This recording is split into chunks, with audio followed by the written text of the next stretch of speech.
En la historia de la música en español hay artistas exitosos y luego están los inevitables, aquellos cuya voz aparece tarde o temprano en la vida de cualquiera. Camilo Sesto pertenecía a ese grupo.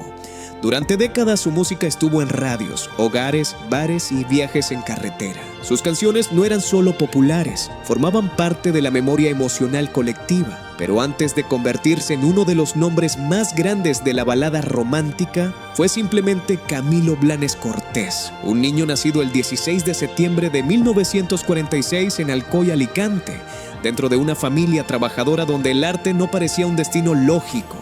Su padre era electricista y su madre ama de casa. La vida en su hogar era sencilla y sin vínculos con el espectáculo. Sin embargo, desde muy pequeño mostró una inclinación clara hacia la música. Pasaba horas escuchando la radio y repitiendo las melodías que oía. Las vecinas lo escuchaban cantar y lo animaban a seguir. No era una actividad ocasional, era una necesidad constante. Su primer ídolo fue Joselito. Y con el tiempo comenzaron a influirle artistas internacionales como The Beatles, especialmente Paul McCartney, cuya sensibilidad melódica marcaría profundamente su estilo futuro. Durante la adolescencia empezó a cantar en pequeños eventos locales, bodas, celebraciones y reuniones sociales. Aquello no representaba fama ni dinero, pero sí experiencia frente al público.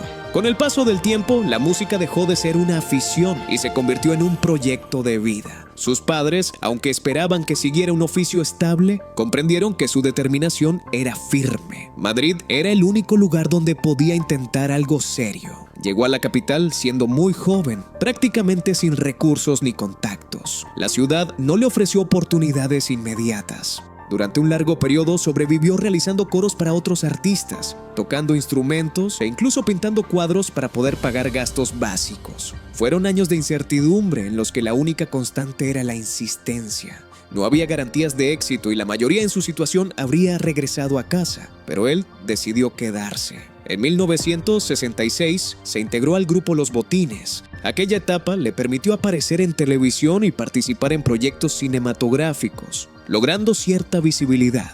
Sin embargo, pronto entendió que no quería compartir protagonismo dentro de una banda. Su objetivo era convertirse en solista y construir una identidad propia. A finales de los años 60 adoptó el nombre artístico Camilo Sesto y comenzó su carrera individual. Participó en festivales de la canción y lanzó sus primeros sencillos. Su voz destacaba en una época dominada por conjuntos musicales. Mientras muchos apostaban por el ritmo juvenil, él apostaba por la emoción interpretativa. Su forma de cantar transmitía dramatismo y sensibilidad, y eso comenzó a captar la atención del público.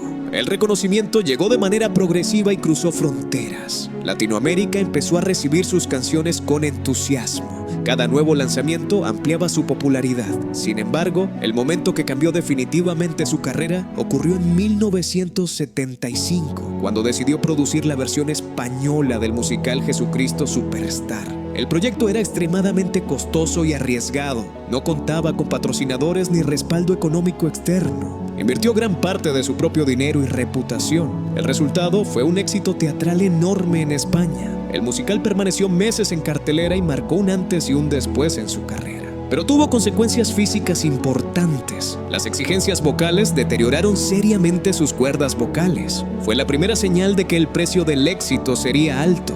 Había alcanzado la cima artística mientras comenzaba el desgaste de su instrumento principal. A partir de ese momento, su popularidad explotó definitivamente. Durante la segunda mitad de los años 70 y toda la década del 80, se convirtió en uno de los cantantes más importantes de habla hispana.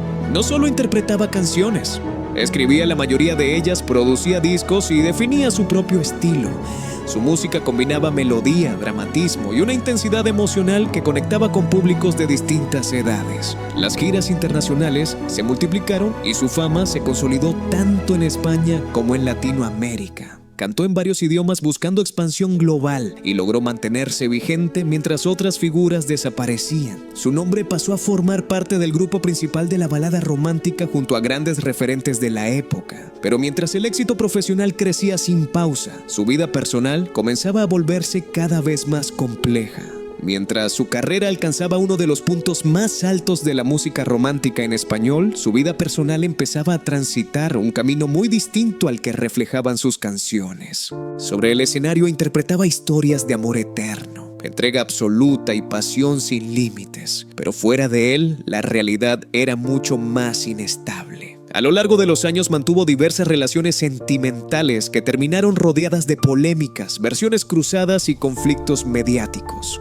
En la década de los 80 conoció en México a Lourdes Ornelas, una admiradora que terminaría siendo la madre de su único hijo, nacido en 1983. La relación entre ambos estuvo marcada desde el inicio por tensiones. Con el tiempo, las diferencias se hicieron públicas y la custodia del niño provocó enfrentamientos que ocuparon titulares durante años. La distancia entre la imagen romántica del artista y su vida privada se volvía cada vez más evidente. Mientras sus canciones hablaban de sentimientos absolutos, su realidad personal estaba llena de desacuerdos y decisiones difíciles. Durante ese mismo periodo continuó con otras relaciones sentimentales y su nombre aparecía frecuentemente en la prensa, no solo por su música, sino por su vida íntima. Aún así, profesionalmente seguía siendo una figura dominante. Sus discos se vendían de forma masiva, realizaba giras constantes y su presencia mediática era permanente. Parecía que nada podía detener la maquinaria del éxito. Sin embargo, con el paso del tiempo el cuerpo empezó a pasar factura. A comienzos de los años 2000 tuvo que someterse a un trasplante de hígado debido a una grave enfermedad hepática. La operación fue delicada y el proceso de recuperación largo. Aunque logró superarlo, nunca volvió a tener la misma fortaleza física. A partir de ese momento, su salud se convirtió en un factor determinante en su vida diaria. Años después, sufrió una caída doméstica que le provocó una fractura importante en un tobillo. La recuperación fue lenta y dolorosa, reduciendo su movilidad durante un periodo prolongado. La situación marcó un cambio visible. El artista que antes dominaba el escenario comenzó a moverse con cautela. Pero el problema más grave llegaría con el deterioro renal progresivo que empezó a manifestarse en los años siguientes. Los dolores eran cada vez más frecuentes y su energía disminuía notablemente. A pesar de ello, se negaba a abandonar la música. Para él, retirarse significaba desaparecer, y durante toda su vida había construido su identidad alrededor del escenario. Con el paso del tiempo, sus apariciones públicas se volvieron esporádicas. Permaneció alejado de eventos sociales durante largos periodos, alimentando rumores y especulaciones sobre su estado de salud. Aún así, continuaba trabajando en proyectos musicales. La música era el último vínculo con la vida que había conocido durante décadas. En 2018, decidió lanzar un nuevo trabajo, Camilo Sinfónico, un álbum donde repasaba sus grandes éxitos, acompañado por una orquesta. La presentación oficial se realizó en noviembre de ese año en Madrid. Aquella noche, el público notó de inmediato el cambio físico. Llegó con dificultades para caminar, necesitó ayuda constante y permaneció sentado durante gran parte del evento. Le costaba hablar y su voz apenas salía con claridad. El día anterior había estado hospitalizado, pero insistió en asistir. No quería cancelar, no quería despedirse. Aquella aparición terminó siendo su último contacto público con sus seguidores. Durante los meses posteriores, su estado empeoró rápidamente. Tenía fuertes dolores, prácticamente no podía alimentarse y su organismo se debilitaba progresivamente debido a las complicaciones renales. Se esperaba iniciar un tratamiento más intensivo, pero el tiempo jugaba en contra. La madrugada del 8 de septiembre de 2019 fue trasladado a un hospital en Madrid tras sufrir un agravamiento de su estado. Allí padeció un paro cardiorrespiratorio. Los médicos lograron reanimarlo, pero horas más tarde sufrió un segundo paro del que ya no pudo recuperarse. Tenía 72 años. La noticia recorrió rápidamente el mundo hispanohablante. Miles de personas reaccionaron con sorpresa y tristeza. Durante décadas había sido una presencia constante en sus vidas y su voz había acompañado innumerables momentos personales. Su muerte marcaba el final de una era. La Capilla Ardiente se instaló en la sede de la Sociedad General de Autores y Editores en Madrid. Desde primeras horas comenzaron a llegar fanáticos con flores, fotografías y discos. Muchos esperaron durante horas para despedirse. También acudieron artistas, figuras públicas y autoridades culturales. Su hijo viajó desde México para darle el último adiós. Tras su fallecimiento, quedó un legado musical enorme, más de 40 producciones discográficas y más de medio siglo de trayectoria. Fue compositor, productor e intérprete, algo poco común en su tiempo. No solo cantaba canciones, las construía, definía su estilo y cuidaba cada detalle artístico. El final fue silencioso, muy distinto a la intensidad de su carrera, pero su voz permaneció.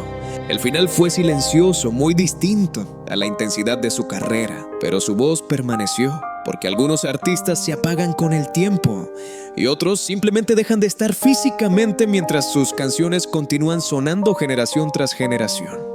Así terminó la historia de uno de los nombres más influyentes de la música romántica en español, un artista que pasó la vida interpretando sentimientos mientras enfrentaba en privado el inevitable paso del tiempo.